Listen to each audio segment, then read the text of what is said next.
Allez, j'enregistre officiellement. Alors, bonjour, bonsoir à tous. Merci de venir dans ce séminaire alternatif virtuel sur les états d'urgence et le rôle du Conseil d'État dans la protection des libertés. Ce séminaire est co-organisé par Paul Cassia, Stéphanie Hennette-Vaucher, Olga Mahmoudi et moi-même. Olga est excusée pour ce soir, elle est dans les transports. Et l'idée était vous savez sûrement que parallèlement, il y a un séminaire officiel du Conseil d'État sur les états d'urgence.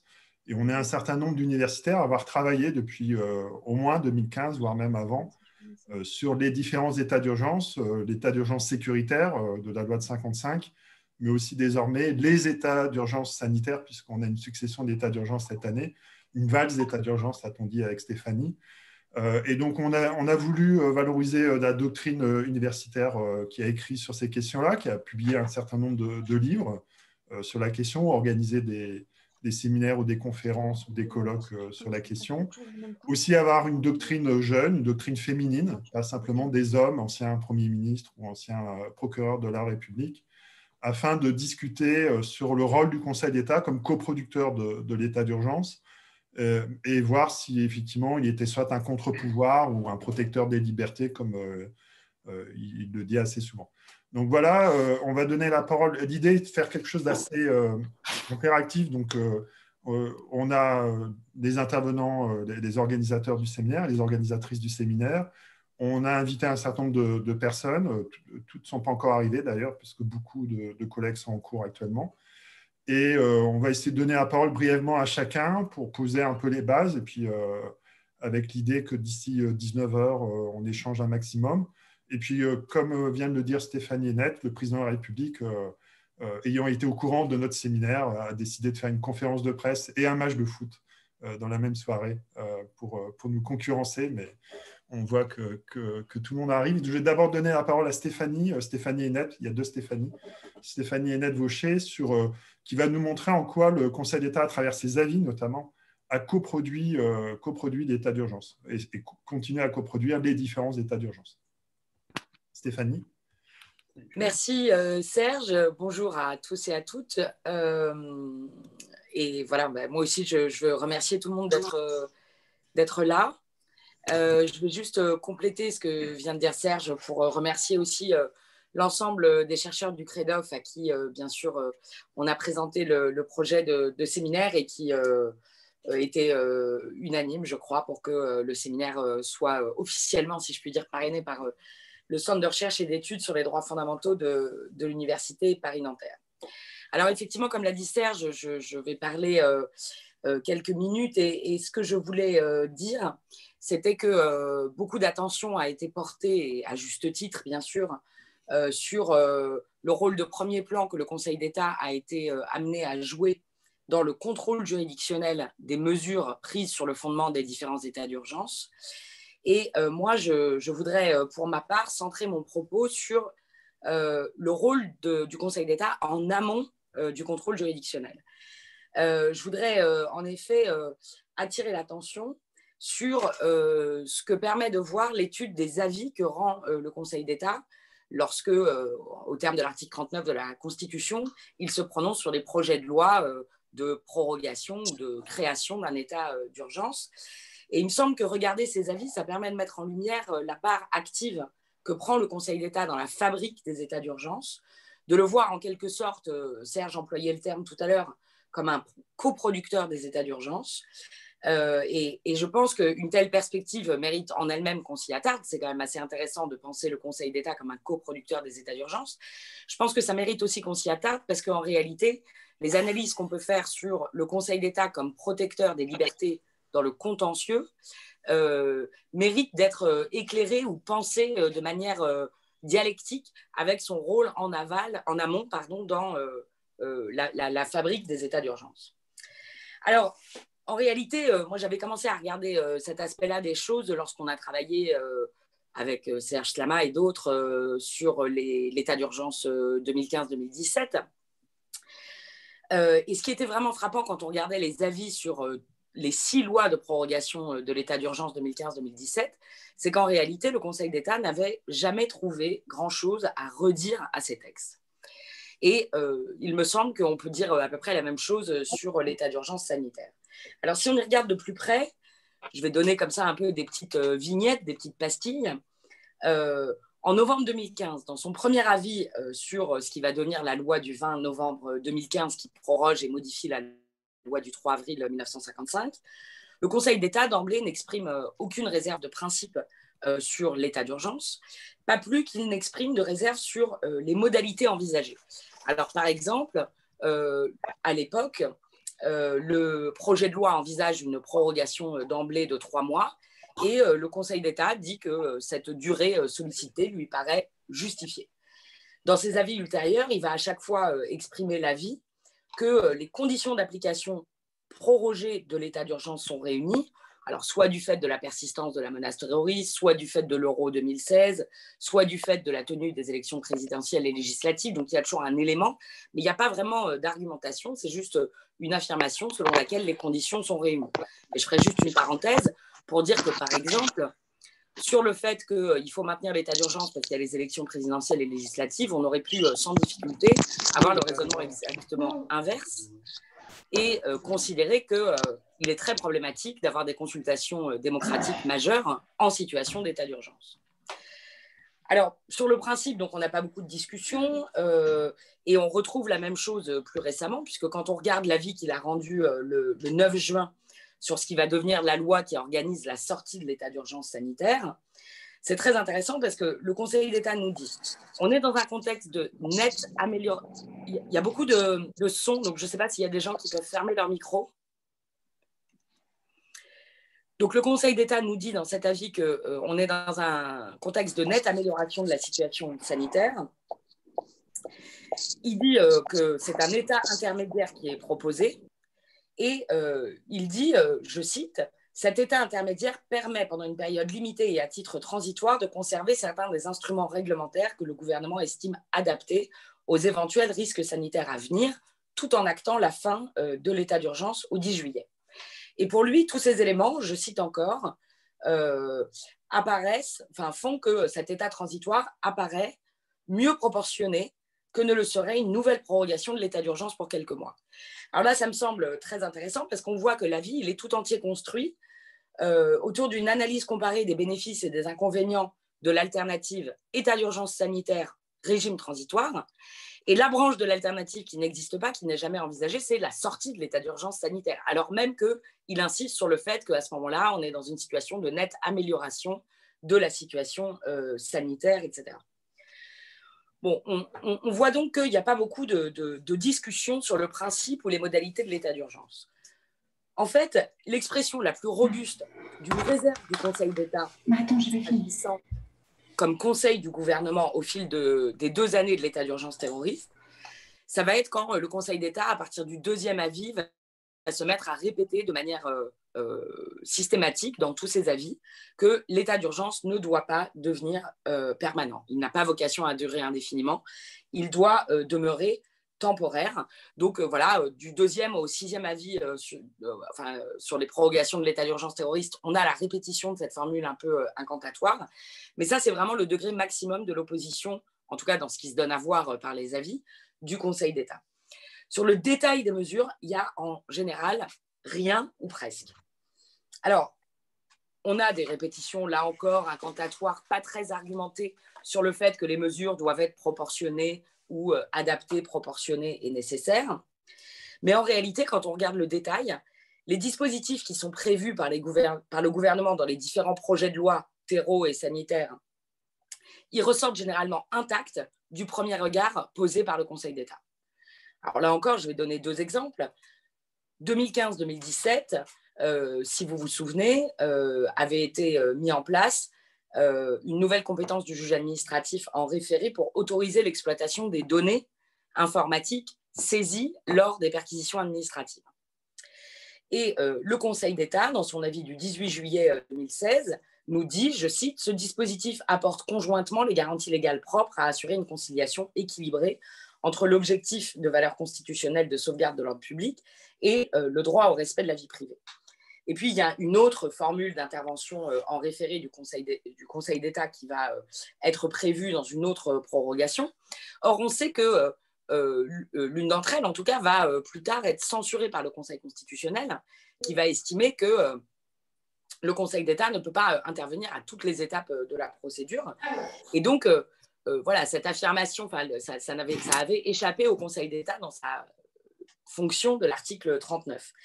Et on peut dire un peu la même chose à propos de son deuxième avis sur l'état d'urgence sanitaire, qui va devenir la loi de prorogation du 11 mai 2020, où il va étudier le régime juridique de l'isolement et de la quarantaine, par exemple, sans vraiment soulever de bémol. Il va insister sur le fait que la loi doit inclure toutes sortes de protections, de garanties de la vie privée familiale, etc. Mais par exemple, il ne va pas du tout prêter attention aux modalités et à l'importance des modalités d'intervention du juge judiciaire. Il ne va pas parler de mesures privatives de liberté, alors que par la suite, avec notamment la réserve que le Conseil constitutionnel fait sur ce point précis dans sa décision du 11 mai 2020, on voit que précisément, l'intervention du juge judiciaire est nécessaire parce qu'au-delà de 12 heures, on est dans une mesure privative de liberté. Ça, c'est une rhétorique qui est absente de l'avis du Conseil d'État, qui d'ailleurs ne voit pas qu'il y avait en réalité deux régimes d'isolement et de quarantaine, incomplet, impartiel, point sur lequel porte la réserve du Conseil constitutionnel. Donc, les dispositifs présentés par le gouvernement sortent intacts, ou alors, même, ils sortent aggravés par le Conseil d'État de la moulinette, si je puis dire, des avis. Là encore, un court exemple. Dans son premier avis rendu en novembre 2015 sur la loi état d'urgence du 20 novembre 2015, le Conseil d'État va supprimer une condition pour que le gouvernement puisse prononcer la dissolution d'associations. C'est-à-dire que dans le projet de loi initial, la dissolution des associations est subordonnée au fait qu'un des membres de l'association fasse l'objet d'une mesure d'assignation à résidence. Et cette condition, elle disparaît. Donc, d'une certaine manière, le Conseil d'État facilite ou élargit la possibilité pour le gouvernement de prononcer la dissolution. Bon, on trouve là encore quelques exemples d'aggravation du régime des libertés par les avis du Conseil d'État en matière d'état d'urgence sanitaire, par exemple, lorsque, dans son avis numéro 1 de mars 2020, il va insister pour qu'il soit précisé dans les pouvoirs du Premier ministre qu'il puisse interdire la sortie de toute personne hors de son domicile. Donc, je m'en arrête ici. C'est simplement pour souligner que voilà, le Conseil d'État a peu d'argumentation sur le principe des états d'urgence et peu critique par rapport aux modalités de mise en œuvre de l'état d'urgence, c'est-à-dire qu'en gros, il valide, voire il aggrave les dispositifs qui sont prévus par le gouvernement. Et ça me semblait être une contribution importante aux discussions qu'on veut avoir à partir d'aujourd'hui dans ce cycle de séminaires alternatifs, parce qu'on ne sait pas très bien si le Conseil d'État a conscience des leçons de l'histoire récente de multiplication des états d'urgence, mais en tout cas, on ne voit pas à la lecture de ses avis qu'il ait le désir de les conjurer.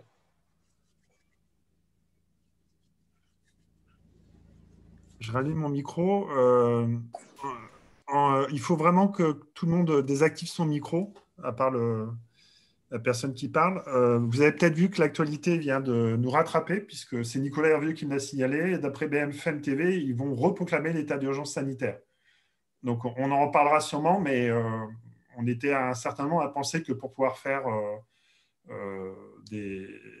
un confinement partiel, en fait, comment on appelle ça, des couvre-feux généralisés dans les zones écarlates, il était nécessaire d'avoir un nouveau texte, puisque je vous rappelle que la loi de sortie de l'état d'urgence avait diminué les pouvoirs du Premier ministre dans le cadre d'un état d'urgence sanitaire. Donc voilà, donc d'après BFM TV, je ne sais pas si c'est ce qui va être annoncé par le président de la République, on aurait une nouvelle proclamation d'état d'urgence. Alors justement, on va parler du début de cette période, notamment, sauf s'il n'y a pas peut-être de réaction immédiate à ce qu'a dit Stéphanie, parce que le Conseil d'État a un rôle, on le voit ici, c'est sûrement le Conseil d'État qui a alerté le gouvernement sur le risque d'inconstitutionnalité ou de violation de la loi. Ou sinon, Paul, est-ce que tu es Paul Cassia, est-ce que tu peux allumer ta caméra? Ben, c'est fait. Ok. Et je ne te vois pas, mais j'imagine que tu es dans le coin. Et donc, Paul, je vais te donner la parole pour parler notamment de la contestation du confinement général de la population, puisqu'il y a eu le décret du 16 mars, puis la loi du 23 mars et le décret de confinement général de la population dans la première période de cet état d'urgence. Merci beaucoup Serge, merci, voilà. Bonjour à toutes et à tous. Écoutez, cette conférence est d'une très très grande actualité puisque Serge vient de le dire, l'état d'urgence sanitaire est en passe d'être proclamé à nouveau et la raison de cette proclamation, elle est simple, Serge l'a indiqué, si le gouvernement souhaite instaurer des couvre-feux avec interdiction de sortie des personnes, il ne peut le faire qu'en cas de déclaration de l'état d'urgence sanitaire.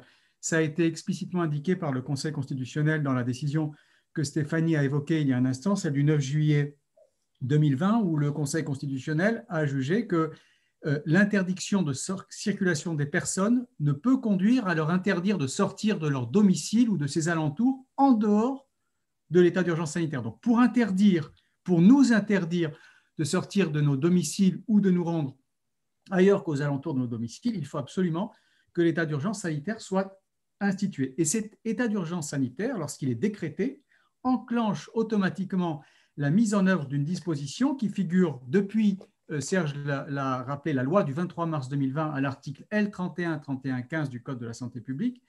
Et cette disposition prévoit, je la cite, que le Premier ministre peut par décret interdire aux personnes de sortir de leur domicile sous deux réserves, besoins familiaux ou de santé. Il n'y a pas les réserves des besoins professionnels. Et pour instaurer des couvre-feux, il faut absolument que cette disposition soit entrée en vigueur. Alors Serge l'a rappelé, initialement, nous avons été confinés sur la base d'une théorie jurisprudentielle, celle des circonstances exceptionnelles. Ça ne pouvait pas durer et le législateur, pressé par le temps, a très rapidement, Stéphanie l'a indiqué, avec l'aval du Conseil d'État, a adopté la loi du 23 mars 2020. Le président du Conseil constitutionnel, Laurent Fabius, a donné une interview à son propre support, le site du Conseil constitutionnel, qui est intitulé de la manière suivante « Dans la tempête sanitaire, le Conseil constitutionnel a tenu le cap de la protection des libertés fondamentales. On n'est jamais mieux servi que par soi-même. Le Conseil d'État se trouve formidable. Le Conseil constitutionnel, dans un miroir, se trouve formidable. Notre contre-séminaire a précisément pour objet d'essayer d'aller au-delà du miroir. » Et Laurent Fabius, dans cette interview, indique que le Conseil constitutionnel a été saisi des grandes questions relatives à l'état d'urgence sanitaire, que sont la constitutionnalité des sanctions de la violation du confinement, la constitutionnalité des détentions provisoires et la constitutionnalité du report des élections municipales. Mais il y a une question dont le Conseil n'a pas été saisi, qui est pourtant fondamentale, c'est celle de savoir si le confinement, si l'article L3131-15, deuxièmement, est ou non conforme à la Constitution. Et il se trouve que si le Conseil n'a pas été saisi, c'est parce que le Conseil d'État a fait barrage, a empêché cette question d'être transmise au Conseil constitutionnel. Alors, oui, vous m'entendez. Très bien. Alors, comment est-ce que ce blocage est survenu? Il est survenu de la manière suivante. J'ai confiné que nous étions, décidé qu'au bout d'un moment, le confinement n'était plus supportable et que la balance entre santé publique et autres libertés individuelles était complètement déséquilibrée. Par conséquent, j'ai formé le 17 avril un recours pour excès de pouvoir contre le décret du Premier ministre instituant le confinement et à travers ce décret, j'ai mis en cause la constitutionnalité de la loi du 23 mars 2020 en tant qu'elle permet le confinement. Le Conseil d'État, il faut le dire et le souligner, a joué la montre dès l'introduction de ma QPC. Il a en effet donné 15 jours au Premier ministre et à 2 ministères pour transmettre des observations en défense. 15 jours à partir du 18 avril. Ces 15 jours n'ont pas été respectés. Pis encore, une fois qu'ils ont été dépassés, ce que le Conseil d'État a fait, au lieu de convoquer immédiatement une audience publique, il a donné 15 jours supplémentaires au ministère de la Justice pour déposer des conclusions en défense, comme si le Premier ministre ne pouvait pas défendre pour l'ensemble du gouvernement. Bref, ce n'est que le 5 juin, soit un mois et demi après le dépôt de la QPC, que des conclusions en défense ont été déposées pour le compte de l'exécutif. Il a fallu attendre le 2 juillet pour qu'une audience publique soit convoquée et le Conseil d'État n'a rendu sa décision que le 22 juillet, soit 3 mois et 4 jours après que j'ai formé la QPC et alors que l'état d'urgence sanitaire avait pris fin. Il y a là une dissymétrie manifeste avec ce qui s'est passé pendant l'état d'urgence sécuritaire, où les questions, Stéphanie l'a rappelé tout à l'heure, les questions prioritaires de constitutionnalité ont été examinées très rapidement par le Conseil d'État et renvoyées au Conseil constitutionnel, alors qu'en l'occurrence, le Conseil d'État a joué la montre et a volontairement, sciemment, fait en sorte que la constitutionnalité du confinement ne soit pas examinée en temps utile. Alors, Stéphanie a rappelé quelque chose de très important tout à l'heure, qui est de dire que une assignation à domicile n'est conforme à la Constitution lorsqu'elle dépasse 12 heures que si elle est contrôlée par l'autorité judiciaire. Ce point a été jugé par le Conseil constitutionnel en 2015 et confirmé depuis, parce que l'assignation à domicile de plus de 12 heures est privative de la liberté d'aller et de venir. Et par conséquent, elle n'est pas inconstitutionnelle, mais elle doit être vérifiée, sa nécessité, sa proportionnalité doivent être vérifiées par le juge judiciaire en application de l'article 66 de la Constitution qui dispose que nul ne peut être arbitrairement détenu et que seule l'autorité judiciaire est gardienne de la vérification de cette interdiction. J'ai considéré que le gouvernement français me détenait de manière arbitraire 23 heures sur 24 à mon domicile. Pas 12 heures, mais 23 heures sur 24. Ça ne me gêne pas si cette détention est légale. Mais j'aimerais bien, j'aurais aimé qu'un juge vérifie que cette détention soit légale et que ce soit le juge judiciaire. Et par conséquent, j'ai soulevé, entre autres, la question de constitutionnalité tenant à l'absence de conformité de la disposition législative à l'article 66 de la Constitution, parce que l'autorité judiciaire n'intervient à aucun moment dans le contrôle de la conformité du confinement à la Constitution. Le Conseil d'État n'a pas renvoyé, en considérant de manière totalement inédite d'une part et farfelue d'autre part, son raisonnement est insoutenable au sens propre et figuré, en jugeant donc que l'article 66 de la Constitution, qui donc confère un monopole de compétence au juge judiciaire, n'est relatif qu'aux mesures individuelles privatives de liberté, alors que les mesures réglementaires privatives de la liberté d'aller et de venir peuvent être contrôlées par le juge administratif. C'est insensé de juger ça, parce que bien évidemment, une mesure individuelle de liberté comme privative de liberté, comme l'hospitalisation d'office, comme l'assignation à résidence prise par un ministre de l'Intérieur, c'est grave. Mais que le Premier ministre puisse, par un simple décret, assigner à domicile 23 heures sur 24 67 millions de personnes, c'est 67 millions de fois plus grave qu'une assignation individuelle à domicile. Et par conséquent, ça aurait dû enclencher la compétence judiciaire a fortiori. Or, dans cette QPC, le Conseil d'État était juge et partie par ailleurs, puisque c'est sa propre compétence qui était mise en cause. Et le Conseil d'État a donc décidé le 22 juillet dernier de ne pas renvoyer la QPC au Conseil constitutionnel au motif que la question de constitutionnalité que j'avais soulevée n'était pas sérieuse. Alors, il reste qu'aujourd'hui, et j'en terminerai par là, bien, nous ne savons pas de manière certaine si le confinement tel qu'il est organisé par l'article L3131-15 du Code de la santé publique est ou non conforme à la Constitution. Le Conseil d'État en a jugé ainsi, mais la Cour de cassation pourrait être d'un avis contraire. Et peut-être que la réactivation de l'état d'urgence sanitaire, les couvre-feux auxquels nous allons être soumis vont donner l'occasion à certains justiciables, à celles et ceux qui nous écoutent, ou peut-être à moi, mais il faudra nous faire verbaliser pour cela, hélas, de saisir le juge judiciaire pour demander que le Conseil constitutionnel tranche enfin cette question de constitutionnalité du principe même du confinement. Merci Paul. Ce que je propose, c'est d'intervenir moi-même sur le rôle du Conseil d'État, et puis peut-être après, on ouvrira une première session de dialogue, et puis on donnera la parole aux personnes suivantes. Je crois qu'Olga est arrivée. Je ne sais pas si elle nous entend ou elle peut parler. Olga? Non. Ouais, Oui, alors je vous entends, mais je suis dans le train. D'accord. Bon, bah, bon Je train. ne sais pas si vous m'entendez, Oui, mais on t'entend. voilà, en tout cas, je vous entends très bien. Voilà, Ok, donc je peux super. Ça participer sur marche, le train le entre chat. Valenciennes et Paris. Oui, là, c'est entre Valenciennes et Lille. Valenciennes.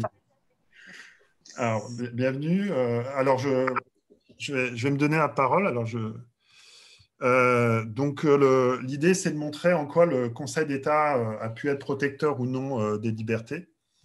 Dans cette période, vous avez peut-être entendu régulièrement le Conseil d'État expliquer qu'il était sur la ligne de crête des libertés, qu'il avait assuré dans cette période difficile une protection des libertés.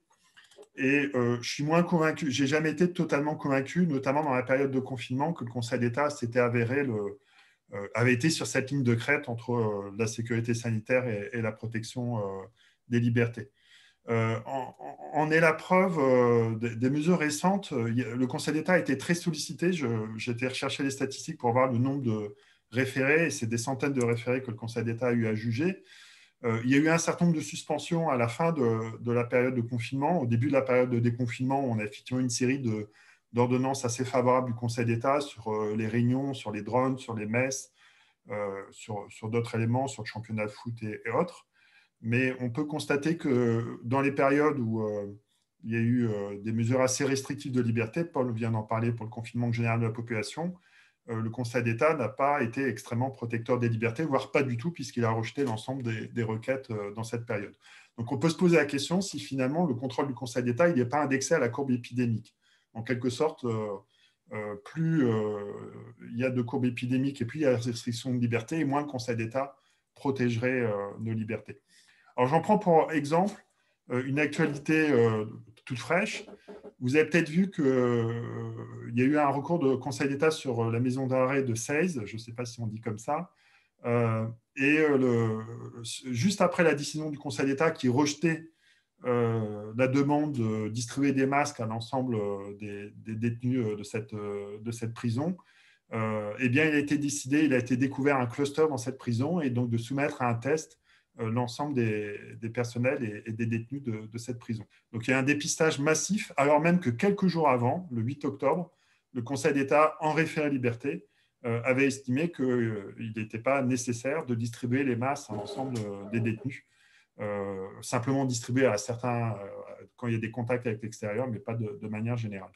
Et c'est une attitude, à mon avis, qui est assez caractéristique du Conseil d'État dans cette période, c'est-à-dire qu'il ne s'est pas montré extrêmement exigeant, et souvent il a pris en compte un certain nombre d'éléments annoncés par l'administration, par le gouvernement, notamment ces arguments de communication. Stéphanie Duton en parlera dans son intervention.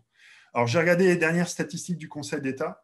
Je vous l'ai dit, dans la période, le Conseil d'État est extrêmement sollicité. On connaît très peu de décisions du Conseil d'État de cette période. Si vous allez sur le site du Conseil d'État, il y a finalement, vous savez, il y a une rubrique spécifique sur le site du Conseil d'État, une trentaine de décisions. En réalité, le Conseil d'État a été saisi de plus de 1000 requêtes dans cette période. La première requête, c'est à la DELICO, l'Association de défense des libertés constitutionnelles, dont on fait partie avec Paul et Stéphanie Hennette, sur les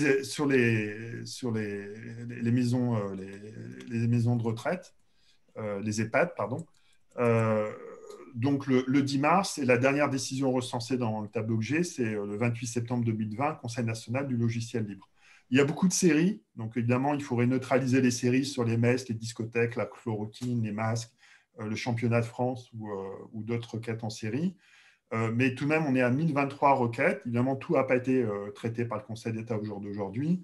Il y a 573 référés, il y a 290 ordonnances rendues, pour vous montrer l'ampleur de l'activité du Conseil d'État dans cette période. C'est une activité assez importante. Évidemment, c'est le juge des référés qui est le plus en pointe. Et dans cette période-là, il y a eu très peu de décisions favorables, et il y a énormément de rejets au tri, c'est-à-dire sans audience, sans instruction, sans contradictoire et sans audience. Donc 114 requêtes en référé rejetées au tri. Et il y a eu aussi pas mal de rejets sans audience, mais après instruction, qui est une mesure autorisée par une des ordonnances prises dans le cadre de l'état d'urgence sanitaire. Et il y a finalement eu 87 ordonnances du juge des référés rendues après audience et une décision rendue en collégial. Et quand on regarde le taux de rejet, il est vraiment extrêmement important. C'est-à-dire l'essentiel des requêtes qui sont parvenues au Conseil d'État ont été rejetées.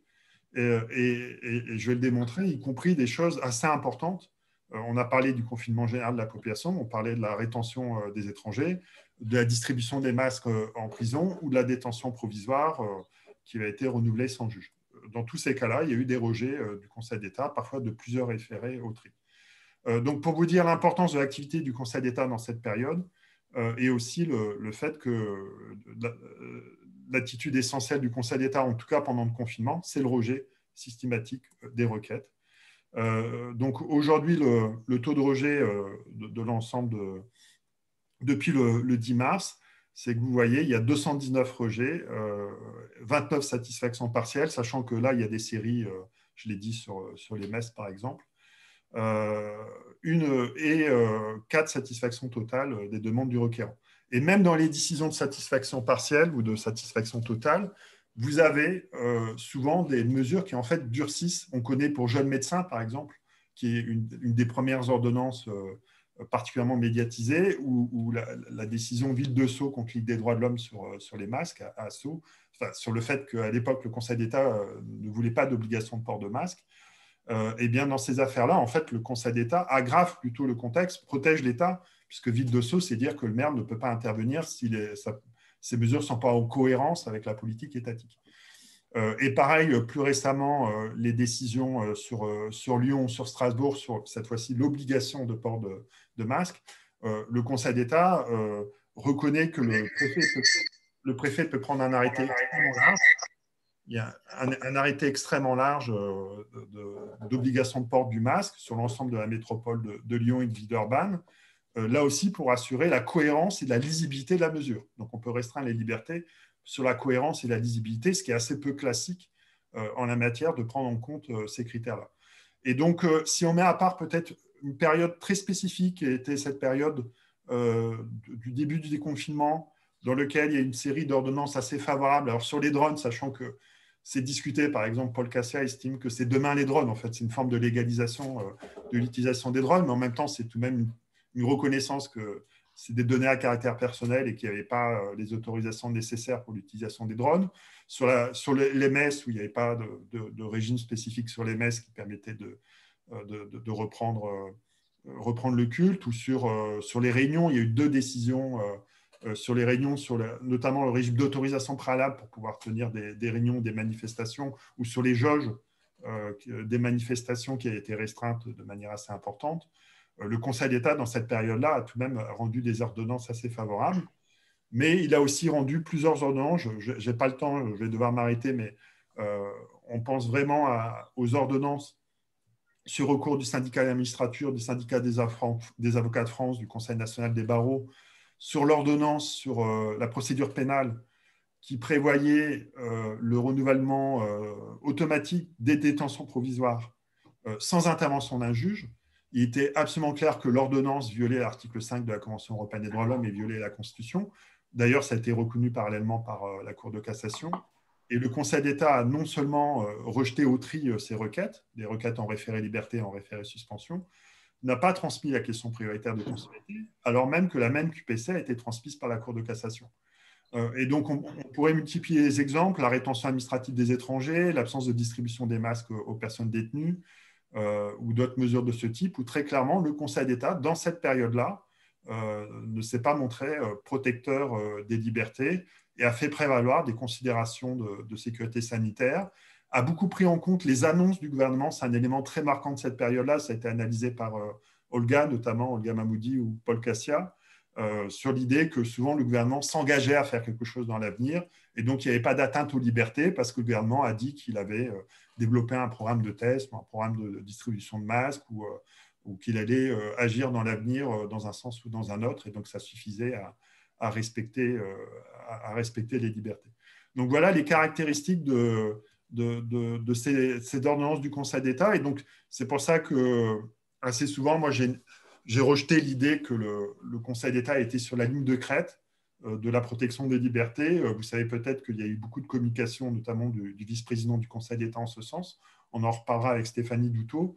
Mais je crois qu'il n'était pas sur la ligne de crête, il a été dans un rôle de paratonnerre, de paravent. Alors Paul a eu des mots un peu plus durs, je crois, il pourra peut-être y revenir. En tout cas, il a joué une autre fonction, qui est une fonction peut-être de protection de l'État, dans une période assez difficile pour le gouvernement, mais assurément pas un rôle de protection des libertés dans la période de confinement. Et j'ai l'impression que ça revient, hein, parce que les ordonnances plus récentes, je viens de citer la décision sur une des maisons d'arrêt, et pas très protectrice.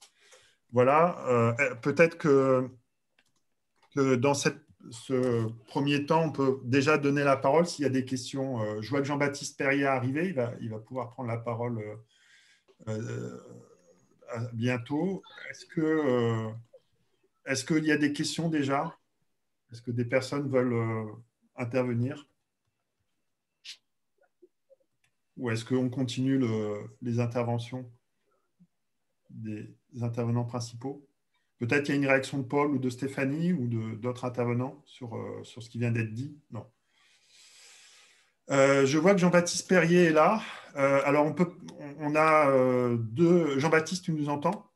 Pour voir si ça marche. Non. Oui, je vous entends. Est-ce que okay. vous m'entendez? Donc, on avait Stéphanie Doutot et ensuite toi. Donc, si tu es prêt, je donne la parole à Stéphanie, puis tu prends la parole juste après. Donc, Stéphanie, dans nos invités, vous avez compris, il y a d'abord Stéphanie Doutot, qui est désormais maître de conférence à l'Université du Littoral, à Boulogne.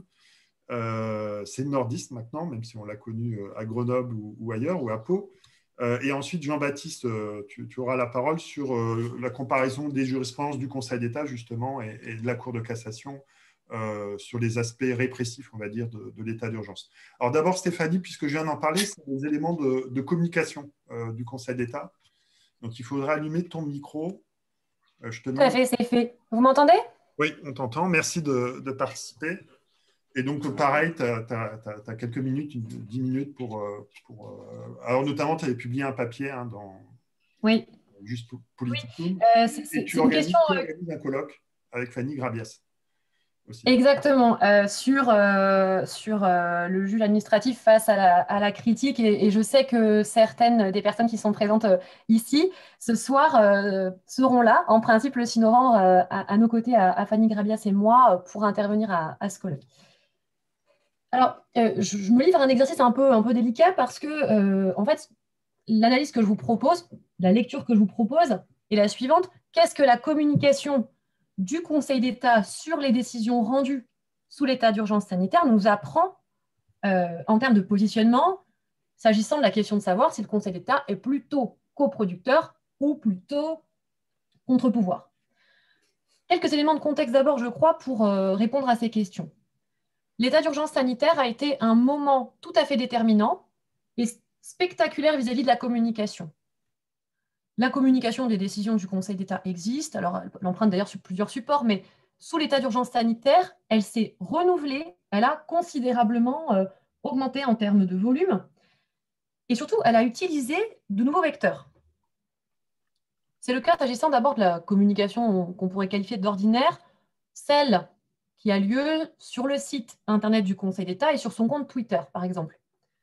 Sur le site Internet, Serge, je crois, l'a évoqué, très rapidement, le Conseil d'État crée une page spécifique dédiée au référencement de certaines ordonnances de référé liberté se temps prononcées sur des mesures de lutte contre le Covid. Bien. Alors que jusqu'à présent, lorsqu'une décision, quelle qu'elle soit, indépendamment du domaine qu'elle concerne, intervient et qu'elle est susceptible d'intéresser la presse, elle figure sur une page générique qui s'intitule, je crois, « Les décisions les plus importantes » ou quelque chose de ce type-là, mais sans avoir d'objet particulier.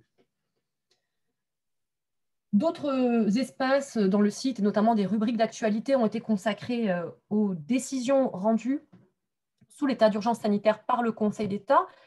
Et on observe que le Conseil d'État est friand de chiffres. Dès qu'il en a l'occasion, il nous donne des données chiffrées et particulièrement, il nous renseigne sur le nombre de requêtes dont il a été saisi. Alors, les données ne sont évidemment jamais aussi développées et détaillées que celles que tu as présentées, mais voilà, le Conseil d'État, et c'est aussi très présent d'ailleurs dans les interventions de Bruno Lasserre, nous donne des indications chiffrées. Mais c'est la communication incarnée qui est profondément renouvelée, ou du moins qui est spectaculairement augmentée, exposée pendant l'état d'urgence sanitaire. À titre d'exemple, on remarque que l'ancien vice-président du Conseil d'État, Jean-Marc Sauvé, en 4 années à peu près, a donné moins de 5 interviews, et toujours à propos d'affaires particulières. L'affaire Dieudonné, l'affaire de la Croix de Ploërmel, etc. Et ça reste tout de même des interventions modestes et ponctuelles. Là, en 5 mois, quand on considère les propos tenus par le vice-président et le président de la section du contentieux, interviews presse, radio, etc., on est à plus d'une dizaine d'interventions. Et à ces interventions s'ajoute quelque chose que j'évoquerai tout à l'heure, la déclaration orale de Jean-Denis Combrexel à l'issue de l'audience du 22 mars. Quand on examine le contenu de ces prises de parole et le contenu du site Internet, que peut-on en tirer s'agissant des questions qui aujourd'hui nous réunissent, à savoir est-ce que le Conseil d'État se positionne en tant que contre-pouvoir ou en tant que coproducteur? Apparaître comme un contre-pouvoir est une obsession du Conseil d'État, quel que soit le mode de communication privilégié. C'est d'abord très net dans les mots employés, dans le langage employé. Serge l'a évoqué, Bruno Lasserre répète comme une litanie l'expression ligne de crête pour définir le positionnement du Conseil d'État dans ses interviews presse, dans ses interviews radio, et ramène toujours le propos sur cet angle-là, sur cet aspect, sur cette présentation du Conseil d'État. D'autres mots très significatifs. Le mot apaisement revient à de très nombreuses reprises dans les interviews données à la fois par Jean-Denis Combrexel et par Bruno Lasserre. Et tous deux emploient un terme que l'on connaît bien en droit public, le mot arbitre ou arbitrage. Comme si le Conseil d'État se tenait à distance de la décision politique, qu'elle ne le concernait pas vraiment, et qu'il était là simplement pour l'analyser. La décision politique lorsqu'elle, bien sûr, lorsqu'elle porte atteinte aux libertés fondamentales. On retrouve exactement cette démarche dans le message maintenant véhiculé. Une affirmation qui est reprise quasiment mot pour mot par Jean-Denis Combrexel et par Bruno Lasserre. Je vous la cite. Là, la version que j'ai, c'est celle, je crois, de Jean-Denis Combrexel. Le Conseil d'État n'a pas vocation à s'immiscer dans toutes les décisions du gouvernement, en l'espèce la santé publique. Et mot pour mot, on retrouve cette affirmation qui place le Conseil d'État à distance de la décision politique dans les propos tenus par Bruno Lasserre. Bruno Lasserre qui parfois même va jusqu'à essayer de présenter le Conseil d'État comme étant peut-être une sorte de soft contre-pouvoir. C'est le cas, et ça rejoint ce que disait Serge tout à l'heure, lorsque Bruno Lasserre, dans le cadre d'une interview donnée en avril, rappelle que la grande vertu du référé liberté, notamment, c'est de pouvoir, lorsqu'une audience se tient, bon, bien sûr ce n'est pas précisé comme ça, d'amener les parties à se rencontrer et, grâce au juge, grâce à la rencontre organisée par le juge, de trouver une solution. De sorte que le juge se pose comme un médiateur, ramène presque naturellement le pouvoir exécutif dans la limite de ses attributions, sans avoir à user du couperet qu'est la sanction juridictionnelle. Tous ces éléments ne peuvent occulter en revanche certains aspects qui rapprochent dans l'exercice de communication le Conseil d'État du coproducteur. Alors, je ne dirais pas jusqu'à affirmer que dans l'exercice de communication, on peut voir dans le Conseil d'État un coproducteur, mais il y a quelques éléments troublants. Quelques éléments troublants, d'abord dans le langage, là encore. Qu'est-ce que vous pensez, vous, je ne sais pas, de la circonstance que le petit groupe de magistrats réunis pour assurer la veille justement des ordonnances de référé et juger le plus rapidement possible ces référés portés devant le Conseil d'État ait été appelé par le vice-président et par le président de la section du contentieux task force. Alors, moi, je ne savais pas ce que c'était qu'une task force. Je me suis allée me renseigner et j'ai appris que c'était un vocabulaire, enfin, un terme militaire qui appartient au champ lexical du registre militaire, ce qui est la marque de la communication politique du gouvernement pendant l'état d'urgence. Beaucoup l'ont souligné. Autre chose, une affirmation un peu troublante, je crois, je ne sais pas quel est votre sentiment sur la question, je lis dans une interview de Bruno Lasserre, on se rend compte que certains instruments imposés pendant l'état d'urgence peuvent rester utiles. Ainsi, du port du masque dans les transports publics. Alors, je suis un petit peu dubitative parce que, jusqu'à preuve du contraire, nous ne sommes pas vraiment sortis de l'état d'urgence. On ne sait pas du tout si ce dispositif restrictif de liberté sera pérennisé. Et pour autant, voilà le vice-président du Conseil d'État qui exprime son souhait quant à la pérennisation de ce dispositif restrictif de liberté. Enfin, il y a quelque chose d'extrêmement troublant quant à l'utilisation des procédés de communication politique par les membres du Conseil d'État. L'hypermédiatisation, déjà, en elle-même, est un petit peu troublante. Ce qu'il est aussi, il me semble, je vais faire le fameux partage d'écran qu'on a fait tout à l'heure en test, c'est peut-être ceci. Je ne sais pas si vous pouvez le voir. Est-ce que vous voyez? Oui, ça va arriver. Vidéo. Oui, c'est bon, on le voit. Voilà. Bon. Qu'est-ce que c'est? C'est une vidéo postée sur le compte Twitter du Conseil d'État, quasiment au moment où la scène se produit. Et cette scène, c'est le président de la section du contentieux qui, à l'issue d'une audience, celle du 22 mars, prend l'initiative de faire une déclaration publique dans la cour du Palais Royal. Cette déclaration est inédite et sans doute que certains éléments comment je fais? Voilà. Justifiaient de donner quelques informations à la presse alors que l'audience vient de se terminer, mais que l'ordonnance n'a pas été publiée, lue, rendue.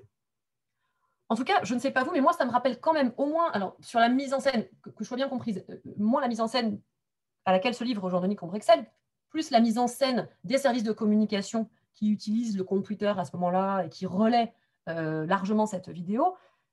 Mais on n'est quand même pas très loin de la captation vidéo et de la diffusion d'un porte-parole du gouvernement qui s'expose régulièrement dans nos écrans. Enfin, dernier aspect du sujet, je pourrais répondre à plus de questions s'il y en a d'aventure. Il y a quelque chose aussi de troublant et qui peut-être rapproche le Conseil d'État de ce rôle de coproducteur dans la circonstance que les prises de parole, et surtout celles, il me semble, du président de la section du contentieux, tout au long de l'état d'urgence, ont de près ou de loin pour but de justifier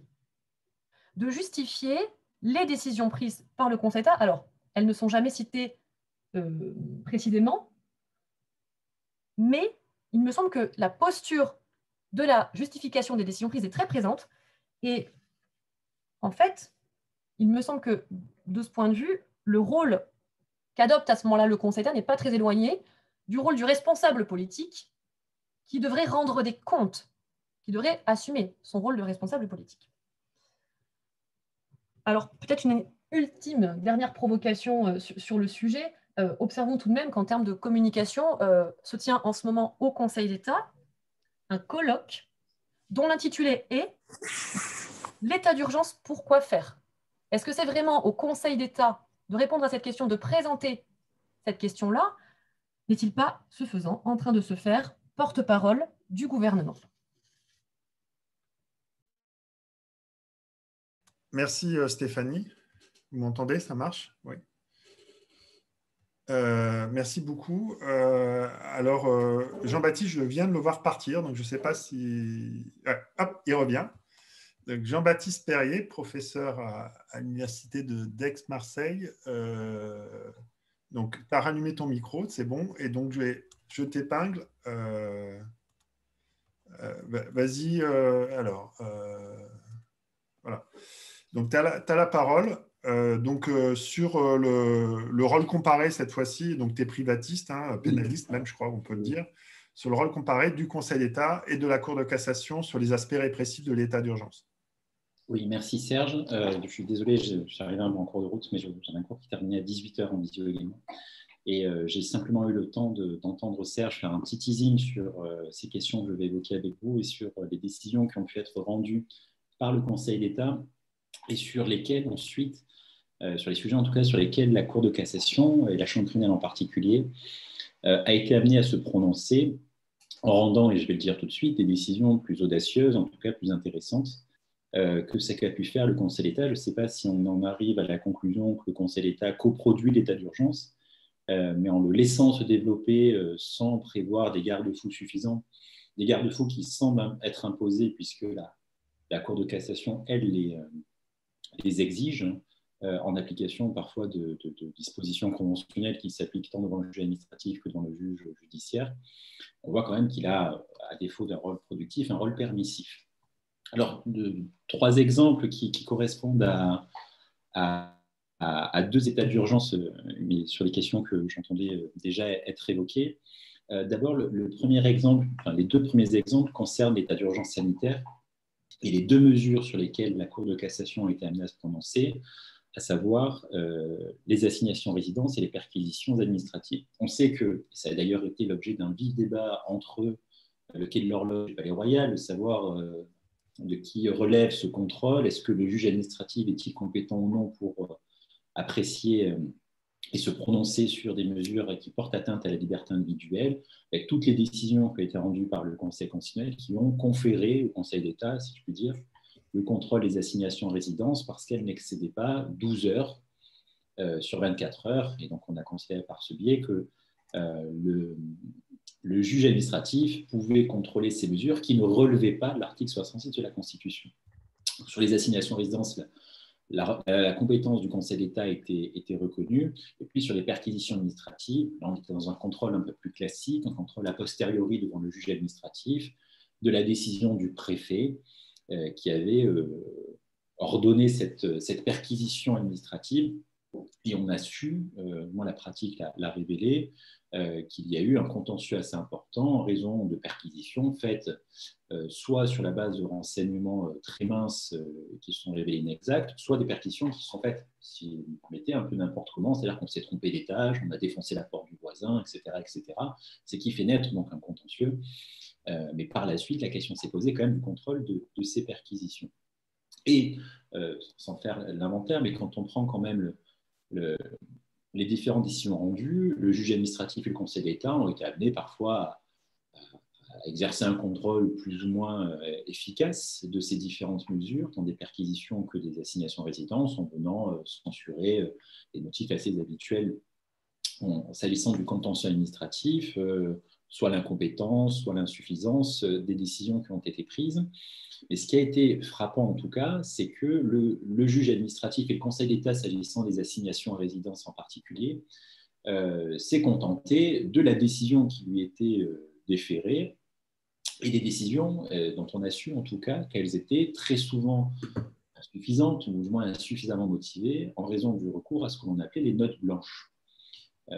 Dans le contexte de l'état d'urgence sécuritaire, un certain nombre de décisions étaient fondées sur la base de renseignements, au sens des services de renseignement, donc des choses évidemment confidentielles qu'on ne pouvait pas communiquer à la personne qui faisait l'objet parce qu'il était quand même assez difficile d'aller lui indiquer quel était l'agent qui avait pu obtenir des renseignements sur son éventuelle implication à un groupe terroriste, radical, peu importe.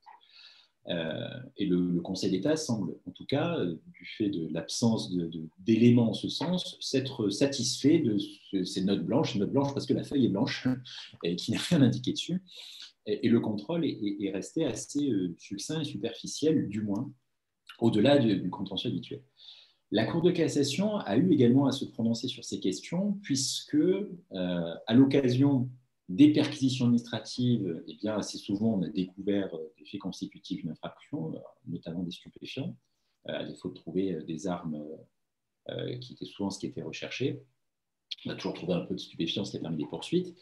Et dans le cadre du contentieux des assignations en résidence, la question qui s'est posée, c'est de savoir que se passe-t-il lorsque les personnes ne respectent pas l'assignation en résidence. Eh bien, évidemment, elles commettent une infraction de non-respect de la mesure individuelle qui était décidée par le ministre en l'occurrence, ce qui constitue une infraction. Donc ces infractions-là reviennent devant le juge judiciaire et c'est ingénieux mais c'est intéressant, sur le fondement de l'article 105, c'est-à-dire le code pénal, c'est-à-dire la compétence du juge judiciaire pour contrôler les actes administratifs qui font la poursuite, la Cour de cassation a contrôlé les décisions d'assignation en résidence et elle a contrôlé les décisions de perquisition. Puis c'est astucieux parce que jusqu'à présent, ce texte est plutôt utilisé pour contrôler la décision préfectorale qui retirait les points du permis pour voir si oui ou non on conduisait sans permis.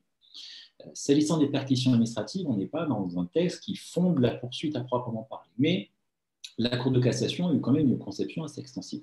Ce n'est pas tellement sur ce point qu'on peut comparer les contentieux, c'est plutôt sur le contrôle qu'opère la Cour de cassation et le constat qu'elle fait qu'elle ne dispose pas suffisamment d'éléments pour faire ce contrôle. En disant, il y a ces notes blanches, elle ne le dit pas ainsi, mais en tout cas, les décisions ne sont pas suffisamment motivées. Ça n'est pas un motif en soi pour les écarter et considérer que les poursuites sont infondées, mais c'est un motif pour demander des explications supplémentaires aux autorités administratives, préfectorales ou ministérielles. Et la Cour va créer une sorte de question préjudicielle au préfet, c'est-à-dire que la Cour dit le juge pénal, lorsqu'il est saisi d'une question d'une assignation en résidence dont il ne connaît pas les motifs, parce qu'ils sont couverts par un certain nombre de secrets, doit quand même, pour ne pas condamner une personne sur ce fondement-là, doit quand même demander au procureur, qui demandera au préfet ou au ministre, d'expliquer un peu mieux sa décision, pour qu'on puisse quand même apprécier la réalité des soupçons qui pèsent et qui justifient de réaliser une perquisition ou une assignation en résidence.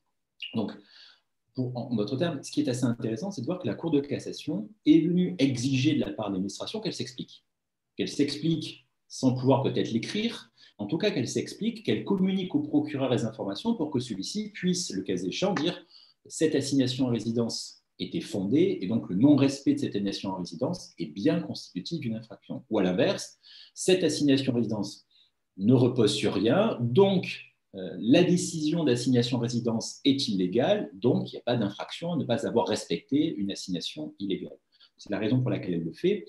Et c'est là qu'on met en perspective les deux contrôles, parce qu'on voit que le contentieux devant le juge administratif, en particulier le Conseil d'État, était un contentieux nourri, il y a eu comme des décisions d'annulation, mais jamais le juge administratif n'a cru bon, du moins d'écrire, peut-être l'ont-ils fait, mais j'ai un doute, qu'il fallait que l'administration apporte plus d'éléments, plus de précisions, et de façon explicite, en invitant celle-ci et en donnant les moyens pour pouvoir l'interroger, pour qu'elle puisse le justifier. Est-ce que, le cas échéant, lorsque la défense des intérêts du gouvernement était réalisée, on allait apporter ces précisions? Ça, c'est une autre question.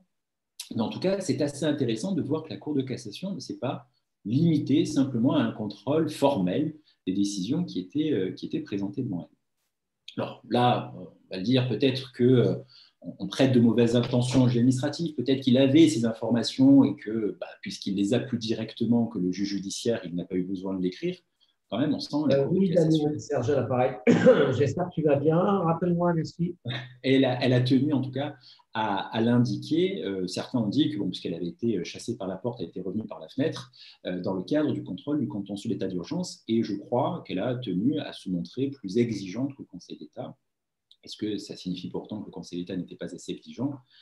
Je le dirais peut-être ou peut-être pas, mais en tout cas, on avait cette question-là. Ça a rejailli, et Serge, tu l'as évoqué, cette même distinction, et de façon cette fois éclatante, il n'y a pas de doute, il n'y a pas de place à l'appréciation, dans le contentieux d'état d'urgence sanitaire, puisque c'est la question de la détention provisoire sans juge, de la prolongation de la détention provisoire sans l'intervention du judiciaire qui était prévue par l'ordonnance du 25 mars, sans que l'on sache d'ailleurs très très bien si elle était conforme ou non à la loi d'habilitation, parce que le texte n'était pas assez précis.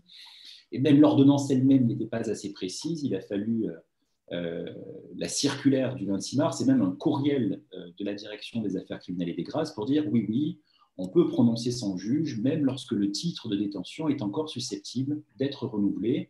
Et prononcer sans juge, ça veut dire sans audience, de façon quasi automatique. Ce n'est pas simplement la durée qui est prolongée, c'est la durée maximale, c'est la durée du titre de détention qui, ipso facto, est prolongée. Et ça s'est fait très largement avec des juridictions qui ont fait une large application de ce principe. Il y a eu quelques résistances, je ne sais pas si parmi dans l'Est, manifestement à Nancy, les juges ont été un peu plus vigilants sur ce point, ce qui n'est pas le cas des juridictions parisiennes, marseillaises, aixoises notamment, qui ont trouvé là un moyen assez utile d'éviter de mobiliser des magistrats pour cela.